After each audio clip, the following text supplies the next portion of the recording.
I am from KM, born and raised. I am a Serakunda guy through and through, Serakunda West.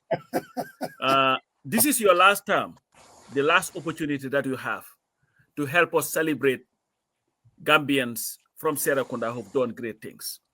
We have Solo Sendeng, Serakunda.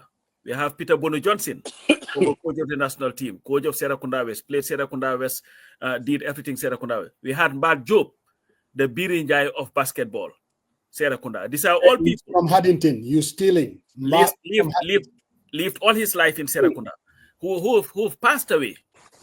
And what we are saying is, and I've had this conversation with you before, when shall we start seeing, let's say, the youth monument, which is controlled, I believe, by KFC, named Solo Sendeng Square, Serakunda West Stadium, maybe Peter Bono Johnson Stadium, and the basketball court that you guys built recently, Mbad Job, so that at least we will start this culture of celebrating our people who have given so much to our community. Because the three people that I've mentioned, and there are others, who've done tremendously well. The AA guys, the Jibu Giants, and OJ Jalos, these are all, you can name them. But when can we start seeing the projects that you have and say, you know what, the Serakunda market, let's name it after Jibu Giant because it was next to his house, or something like that, at least to give people this sense of pride.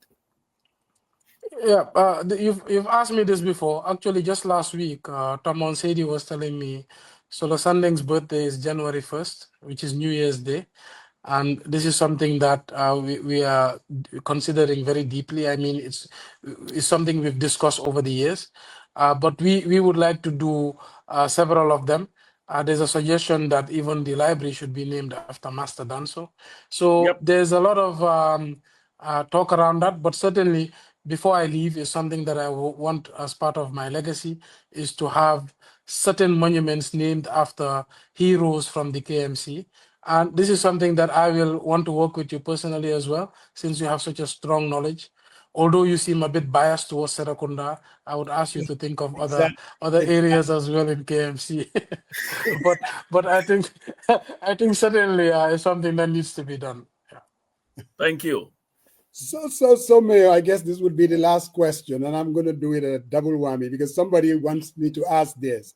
They're saying people with disability, what have you done for them in KMC?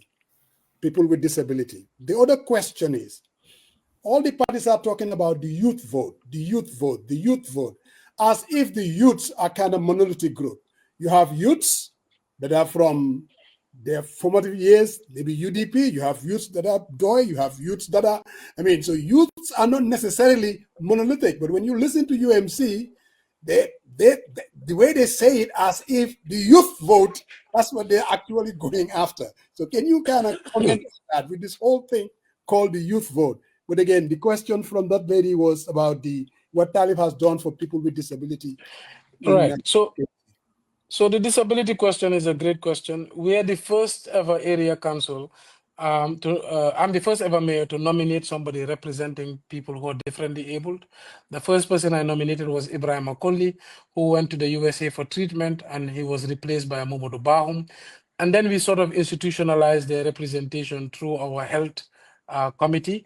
And because of their influence, we built wheelchair access for our library.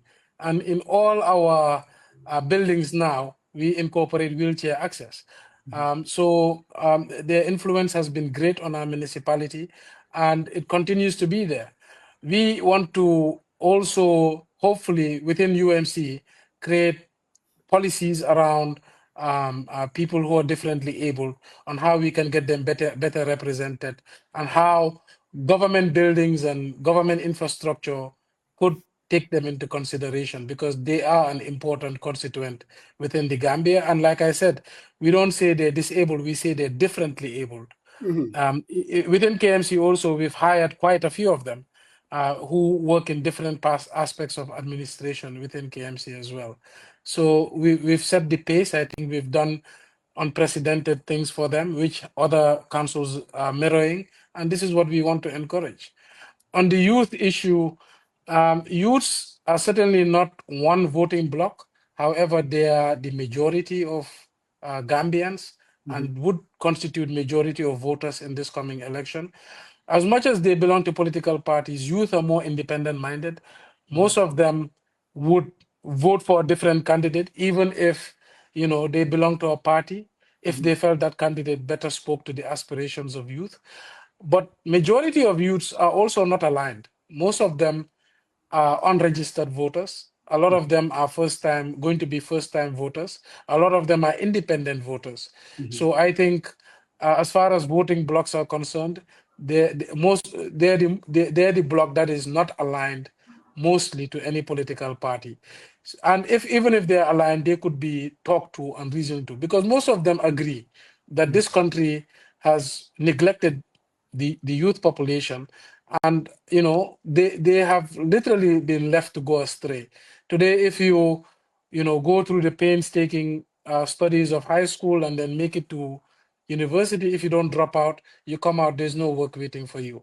If you want to do skills trade, or you want to be involved in any particular skill, there's no support to set up your own atelier or set up your own workshop. If you're in the farm, you're even more neglected. So that's why a lot of them are discouraged. They felt like they're targets of the police. All government is focused on is, the catching them on drugs, or jailing them for being on the street, or catching them for crimes, but nobody is thinking about how to uplift them. That's why in my time as mayor, we spent a lot of resources on meeting them where they engage, such as artists, such as sports. Now we're even focused on returnees. So I feel that the UMC will get majority support of the youth, but we really want, in this country, what we really want is a youth policy. So basically, what we will do in UMC is create a youth policy, and it's going to be a major part of our plans, our proposals, our manifesto. And we will create town hall style events where we will communicate it directly to the youths and hear their feedback and get challenged on some of our ideas. And that's what we want. We are not afraid to not show up and hide behind the scenes. We want to engage. We want to be challenged by the youths. We want a records challenge individually and UMC challenge to see if it would be any different, because we want to be seen as a platform that is for everybody and people help create, and youths are going to form a major part of that.